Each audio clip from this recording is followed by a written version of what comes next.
Happy New Year, Happy New everybody. Year. Happy 2025. I'm so excited that we are in our new year, aren't you? Oh I'm my telling you, gosh. girl. Yes, we said Yeah. last time 2024, no more. Well, guess what? It's no more. No more. It's We've done. moved beyond that and we're going on to greater days ahead. We are. Yes. Your greater should be better than your latter. Yes. I reinterpreted that, but yes, looking forward to better year. We say that every year, but you got to look forward to it. You have to have that kind of hope. You got to have that belief. Yeah. So, what did you do? How was your holiday? The holiday was very peaceful. I'm on a new journey in my life, and so serenity and calm is really important to me.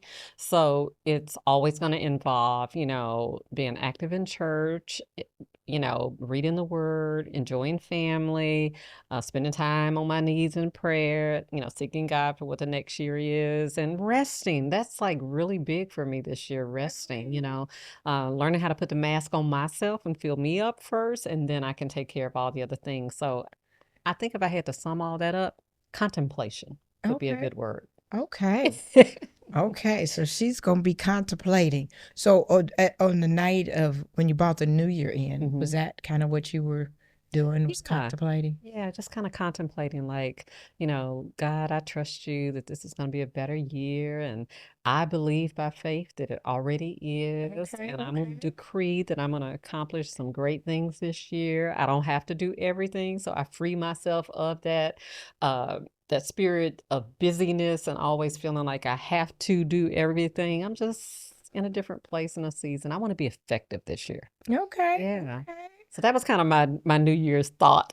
Her New Year's thought. Yeah. Well, I was spending time with family, Mhm. and you kind of do rewind. Yeah. We kind of talked about that on the last episode, and so as you move forward and move ahead, Yeah.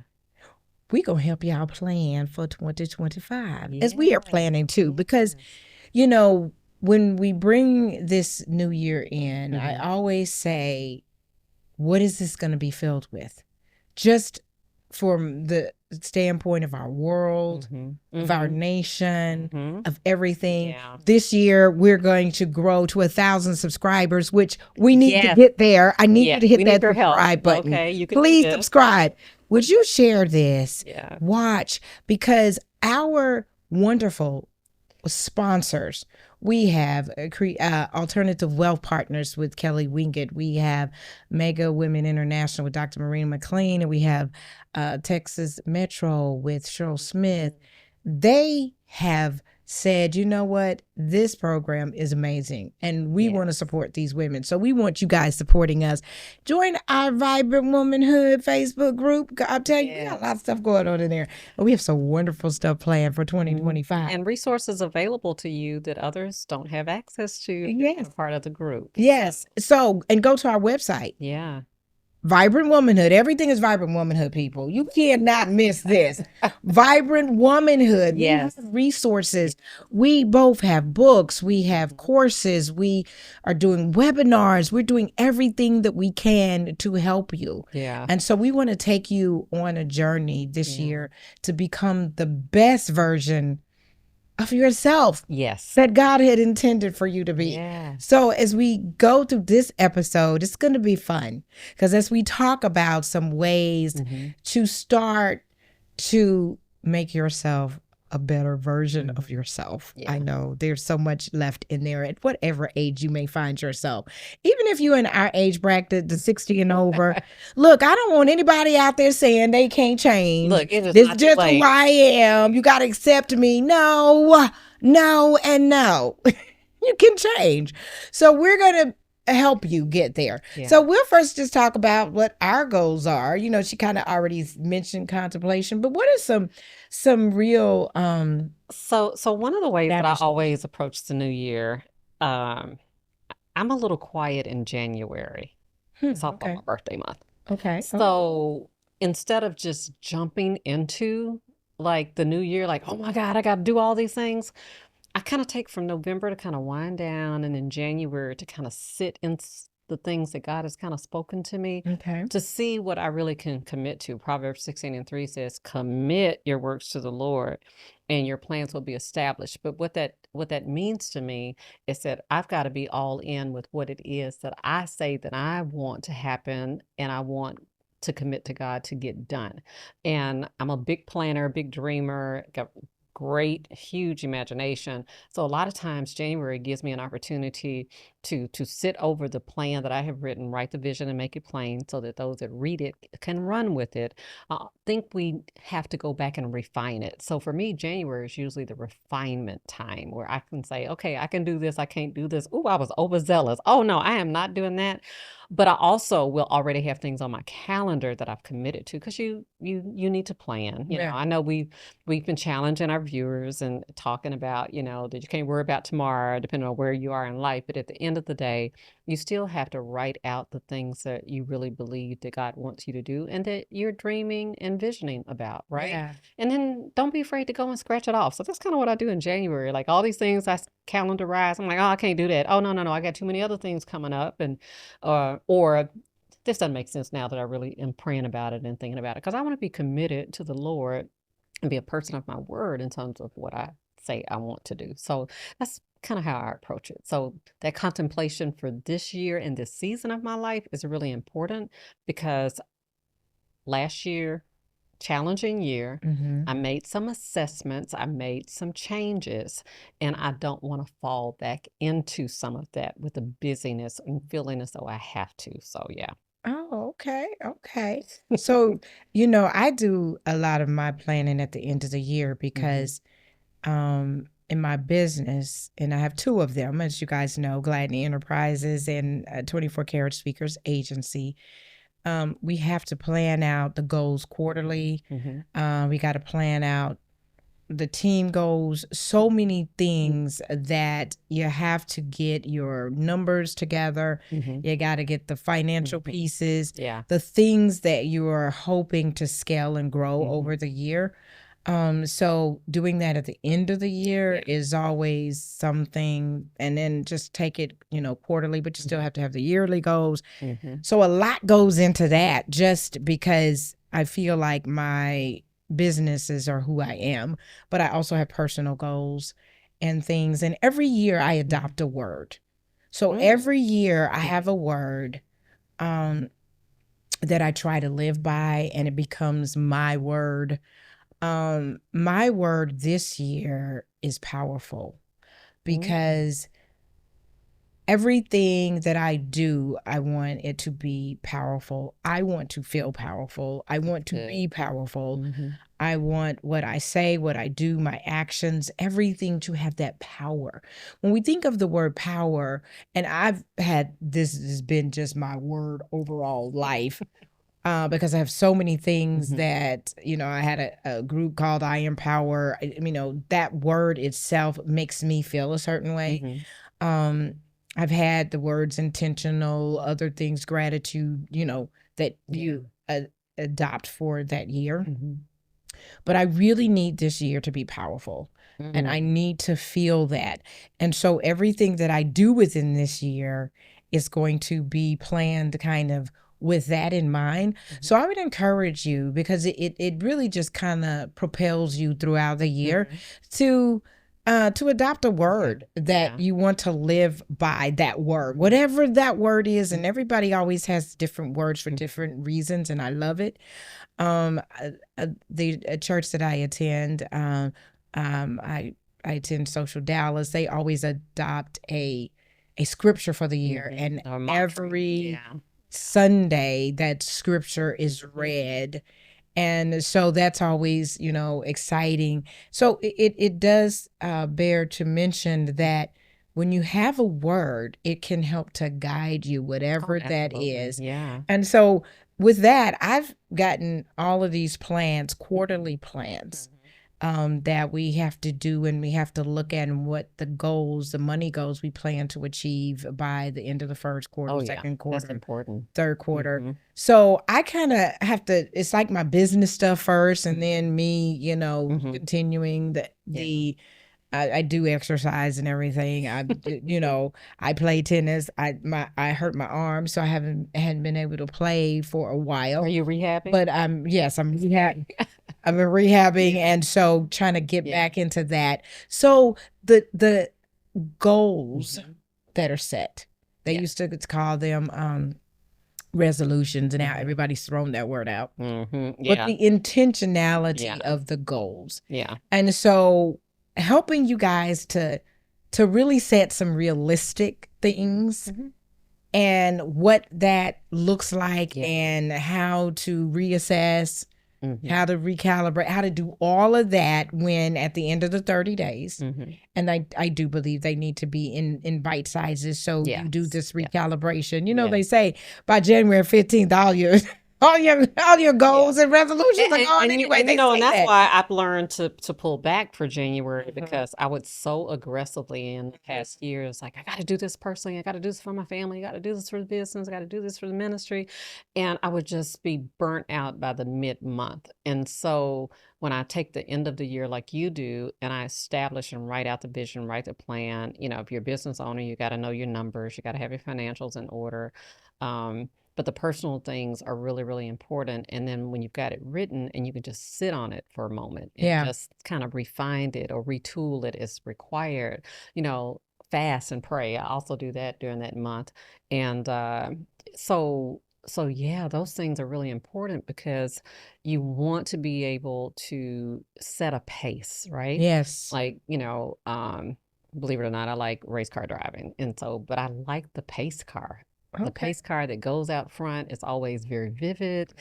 I don't know. Oh my God. I know nothing about yeah. I know nothing about race car driving. I don't know what a pace car is. Okay, so in race car driving, they send out a pace car first before the other drivers enter the track. Okay. And it kind of sets the pace for all the drivers to kind of get in sync with one another. Wow. And so, but it's always real colorful. It's got the sponsorships on it.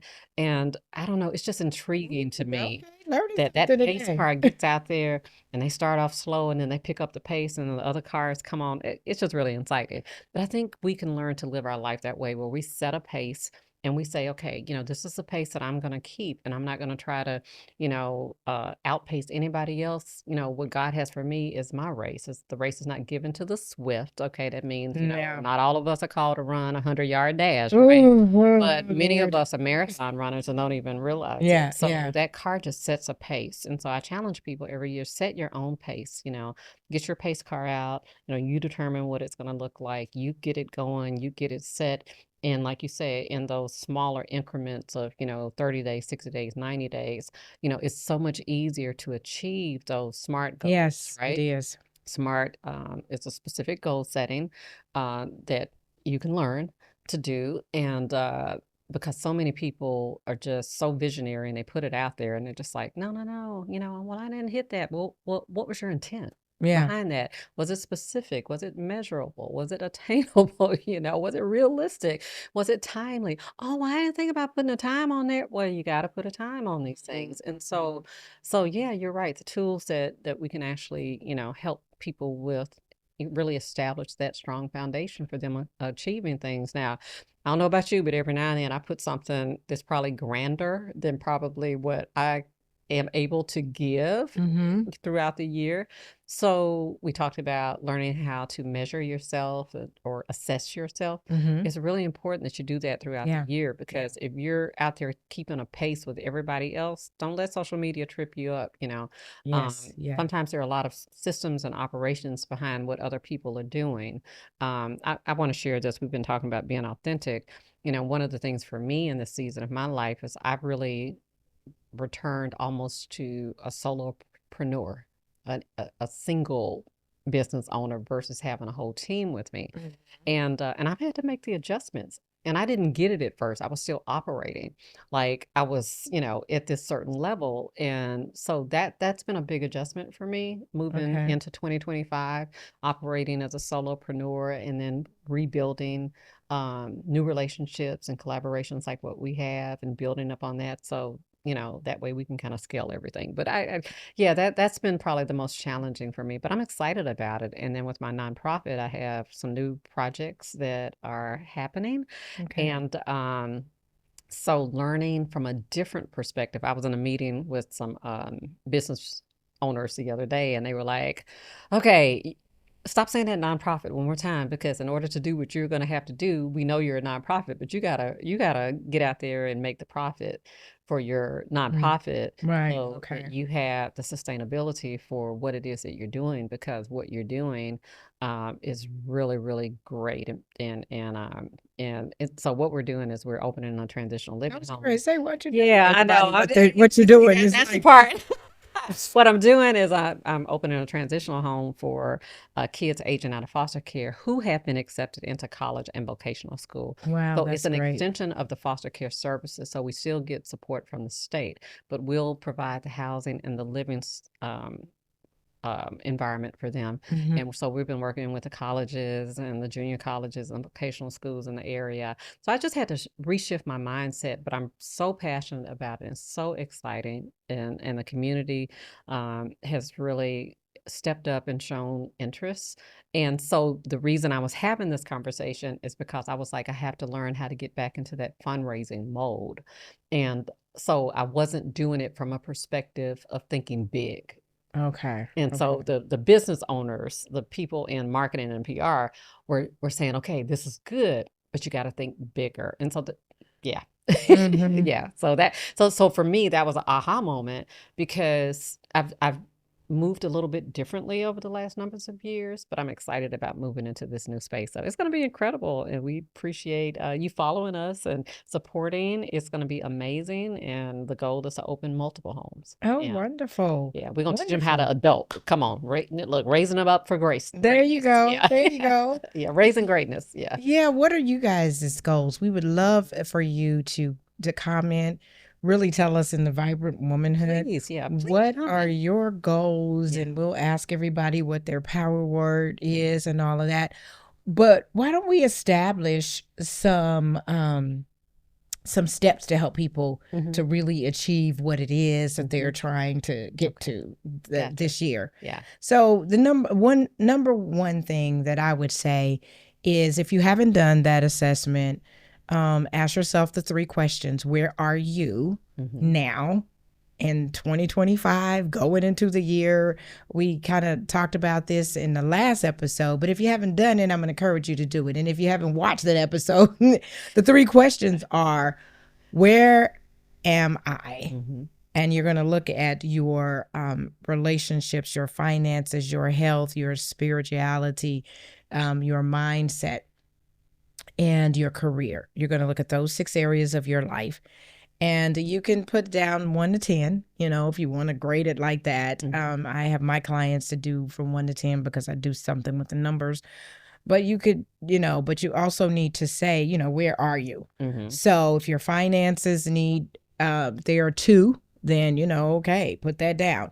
And then you say, where would you like to be? If your finances are a 2, you definitely want to be at an 8, 9, or 10 with your finances. And so you say, where would you like to be? So if you put that in practical terms, maybe you only have $500 in your savings account. Where would you like to be? You'd like to have 5,000 in your savings account. Mm-hmm. So the third question is, how will I get there? So now over this year, you want to build your savings account from $500 to 5,000. How are you going to do that? Now that becomes the strategy that is going to lay out your plan for the year.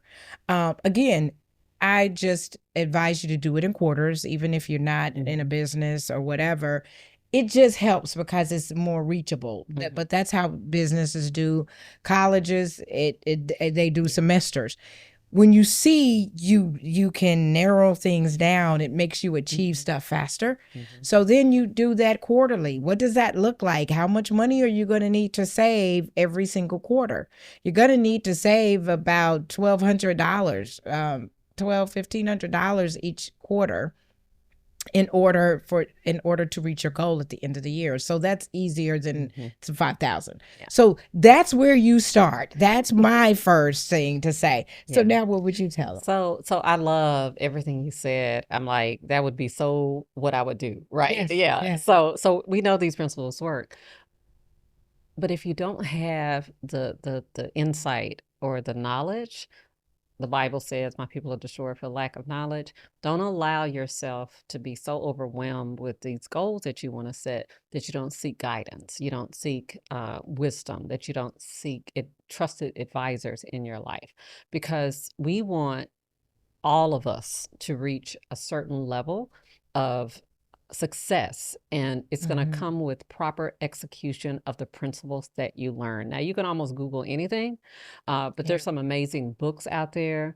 you know um, I often think, somebody asked me one year, they said, "Ooh, I'm just having so many problems with my children. What are you doing?" I said, "Well, I'm parenting."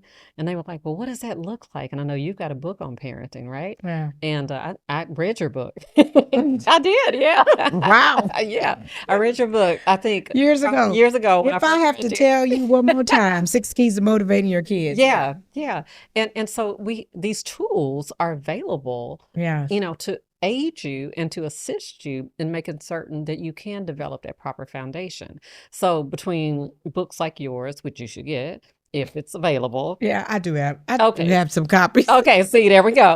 If it's I got a whole parenting program. Ooh, I ooh, got the whole program. Yeah. girl, see, that's what I'm talking about right I there. know. Yeah. And these are soft skills we're not taught, right? Yes. And why wouldn't we take advantage of somebody's expertise so we can learn and we can grow? Mm-hmm. And so there's a tool right there.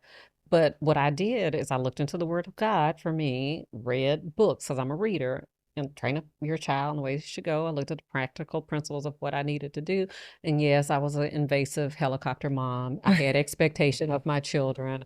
I expected them to be mostly compliant with the rules and regulations. Was it always easy? Absolutely not. But I stood my course with my little bitty self and raised some pretty amazing kids. Not perfect, but pretty amazing kids that have achieved, some things so that they can contribute to society, understanding that God had a purpose for them. So them knowing their identity, understanding their purpose was integrated into how I raise my kids. Same thing with finances. If you don't understand finances, like I teach financial literacy.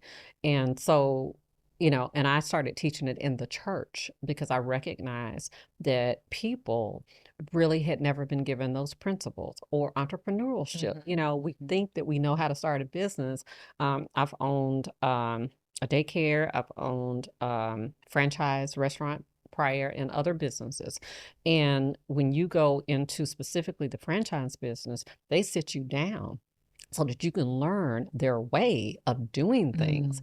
And so I don't know why we don't want to get the right skills that we need to be successful in all these 6 areas of our life, but they are vitally important. Not everybody's meant to be an entrepreneur. Like when I teach No, they're not. entrepreneurship training, I'm like, "Okay, are you ready to work 20 hours a day, 7 days a week?" They're like, "No, I don't want to do that. I want to be a business owner."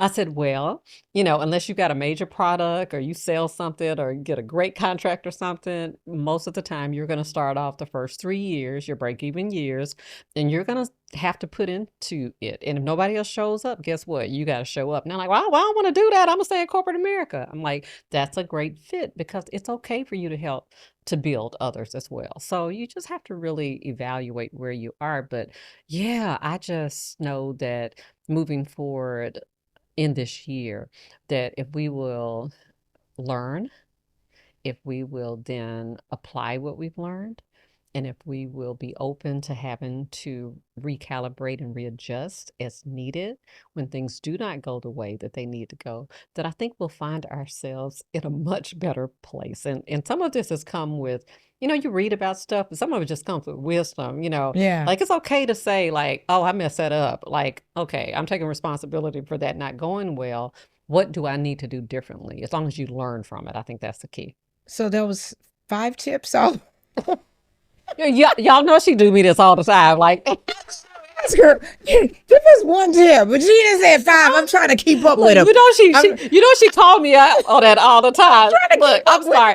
I'm an orator, okay? I'm trying to look. I'm a teacher. I started out as a teacher by See, nature, so yeah, everything is 1, 2, 2, 3. 3, And I'm an 4, orator, so I'm 5. like, okay, get this, and then we're gonna come back and So refine it. I'm I understand how people process information, so the brain just go. Look. And then you got So the other half of the world so that thinks like my brain, and we're like, yeah, I got it, let's go. Yeah. So yeah. oh So we're open to the different varying learning styles, which is really different. Yeah. yeah. So I just okay. So number 2. We're back to number 1 and 2, giving you some steps. Yes. So you were saying that they need to check with the experts, read Yeah. the books, and those kind of Yeah. things in And order to. apply and learn Yeah, as needed so yeah, they can yeah, properly yeah. execute. Yeah. Okay, Yeah. okay. I would say for another step is to, I mentioned to do it in a 30-day time frame. Hmm. Um, if you did achieve your goals in those 30 days, one of the steps in the motivation theory that helps you to become intrinsically motivated. What that means, if you're intrinsically motivated, then you don't need outside people and sources and everything Hmm. to motivate you to get somewhere.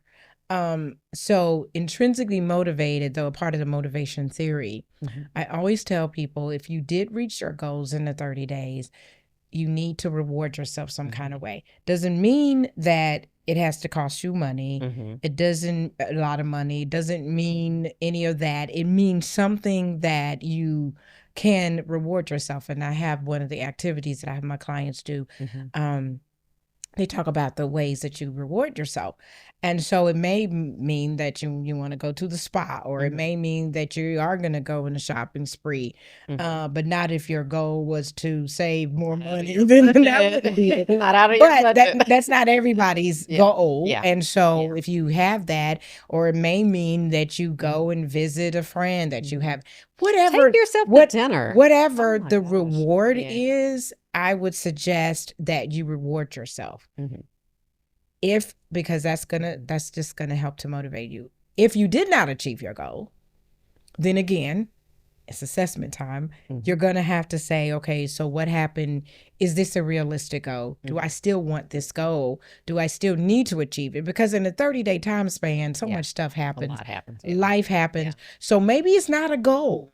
Maybe it's not a goal anymore. Take it off the list. Yeah. Because what happens is people tend to beat up themselves when Mhm. they don't do something, when you don't get something done. Mhm. And to have negative self-talk. You go through all these things, and then it's like, okay, now you don't feel good about yourself and all that. So trying to get to the Mhm. next level is hard.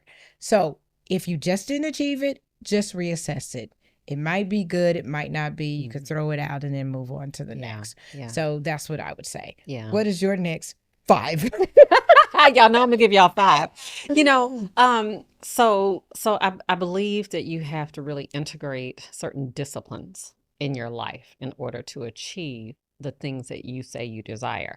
So a simple exercise or habit that you can form is at the end of the day, instead of overloading on, catching up and binging on whatever the shows are, take that time to quiet yourself, create an environment where you can decompress, and then just write down, what you're grateful for. And then write down, I call it a brain dump. I do a brain dump. I write down all the things that I feel like I need to get done the next day and the things that I didn't achieve. Okay. And then I prioritize them in terms of my next morning. It's a very practical discipline that you can learn to do and integrate into your life, because a lot of times now some people will do it on their phone. A lot of people are like me, and I still need old written paper, so I'm writing out, but I am integrating the new digital processes into Okay. my life. That's going to be new for me this year, Okay. because I found that if I can sit down and write and then put it what I've created into my phone, then I know it seems like double, but it just makes sense in Mm. my brain, right? And then I sit down and I do my to-do list for the next day, that I'm actually getting more done. Okay. Mhm. Okay. So create those disciplines. Yeah. Okay. Creating disciplines. Mhm. The next one that I would tell you to do that is going to help you to get through the year is to what I call make an emotional preparedness plan. Ooh, that's a What lot. is Wait, look, that that? triggered a lot of stuff. Well, what that looks like is, like I said, that when the year starts, we Mhm. don't know what all is going to happen. Right. You're going to suffer loss of some Mhm. type. Somebody in your life that you love is going to probably pass away. You may lose a job, you may lose a friend, you may lose. It's going to be a lot. Just in life in general, you may lose the games, the whatever. It's a lot. You're going to have loss. Yeah. You're going to have unexpected things to happen. If you have children, God knows there's always something that can happen for you, to you, with, through them, whatever.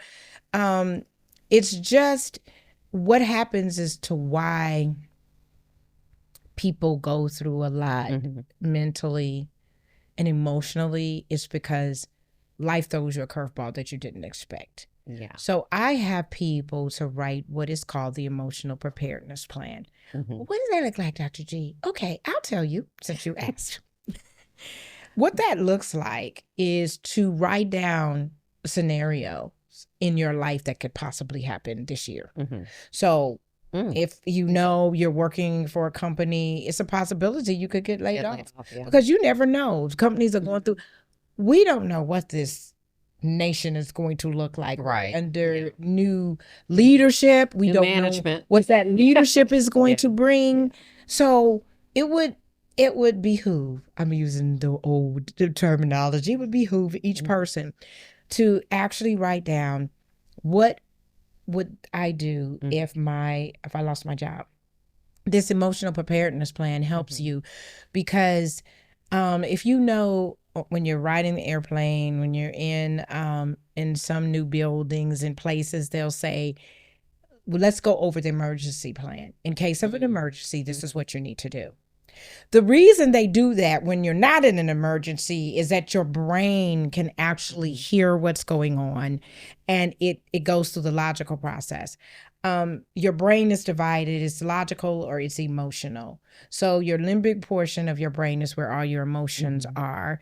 And when you're in an emergency, your emotional side of your brain kicks on, and it's just emotions and your feeling and all of that.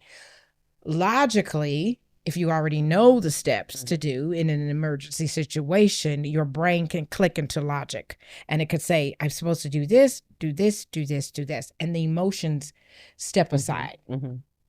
This is what your plan does for your life. So you write down what would happen if I lost my job or if I got laid off. Blah, I would do this step, this step, this step, this step. What would happen? So are these steps that you create? Yeah, it's just steps. It's steps for your life. What would you do? What you feel comfortable Yeah. with. Okay. So, the loss. So my mother, she's 87, 80. She's turning 88 this month. Actually, it's January month, so same birthday month. And so I know that her time on this earth is not going to be forever. Yeah.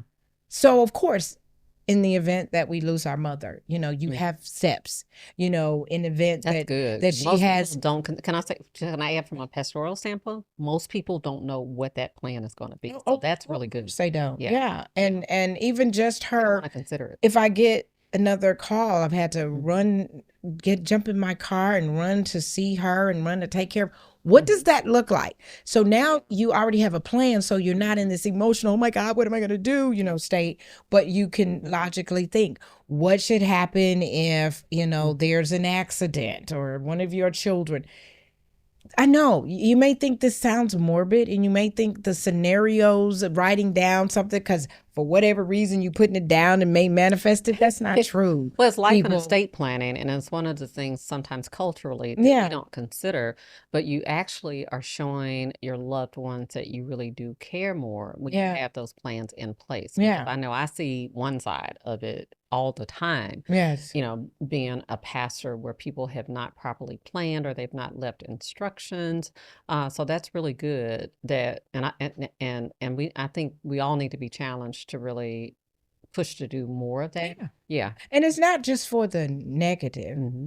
even though, that's when we tend to not be able to logically click in into that logical side of the Hmm. brain because the emotions are so overwhelming. But even in a positive, what if you do get a promotion Hmm. at work? What if you do get that investor that's coming in? You got to have a plan. So it's called an emotional preparedness plan. So that's what my next, and then we'll have you two one. And I know the time is almost over Well, right now. So. I want to speak a little bit more to the emotionally, the The emotional emotional preparedness preparedness plan. Yeah. plan, because what I hear you say is that I have got to take the time to structure um, some space where I can give thought to this, give careful thought to your ways is what the Bible Absolutely. always speaks to.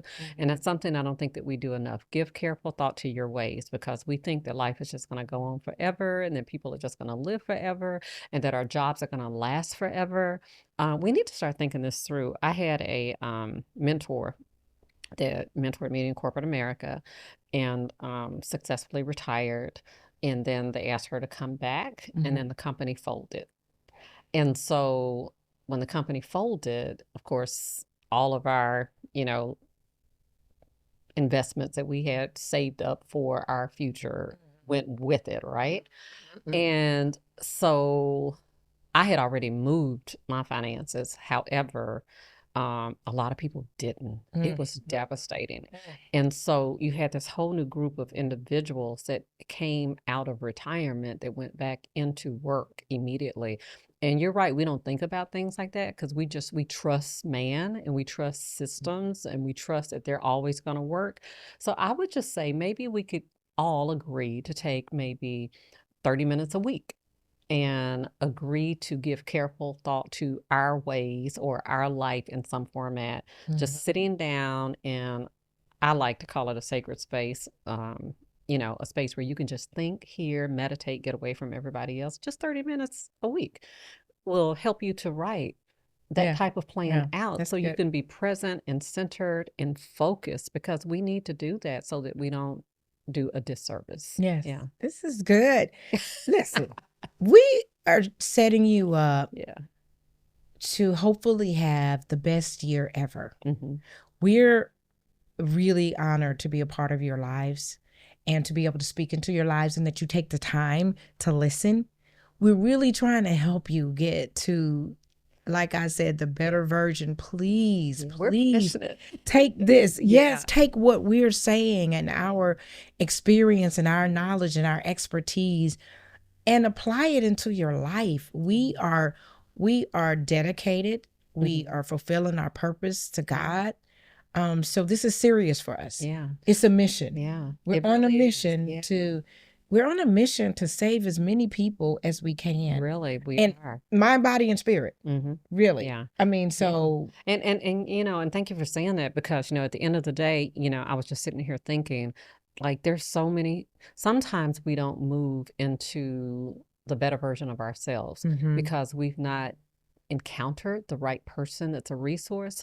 We'd love to share resources with you of absolutely. where you want to be, of people that we know that can really assist you, because I know that trustworthiness is going to come up, right? I don't Absolutely. trust nobody, Yeah. but you know what, there are a lot of people out there doing really, really good work, and you will benefit from making those connections. And Yes. so, yeah, so we're serious about what we're doing. We want to help you get to that next level. And we're excited. So listen, I'm gonna keep saying this till I'm blue in the face. I need you to join the Vibrant Womanhood Facebook group. Come on and be a part of us. Be a part of what we're doing when we're not in front of you. Yeah. And so we interact and have a lot of things going on. Go to our website. We have so many resources, people. We are really trying to help everyone It's our out heart. there. It's our heart and our passion. It is. Yeah, we It believe is. in you. Yeah. Yes, we do. And so we want you to practice on being vibrant, vivacious, invincible, brave, radiant, Radiant. authentic, nice, and trustworthy. Yes. That's what we're here for. Those are our goals for 2020. That's our goal. It's women on a woman journey, right? Absolutely. On this womanhood. Yeah. We love it. And we love you, and we're excited about what it is that God has for you. Are you excited? Yes, We don't want want to believe more in what it is that you say you want to do. We want you to believe. And so we're giving you the tools and the resources to make it happen. Absolutely. And until the next time, stay vibrant. Keep shining.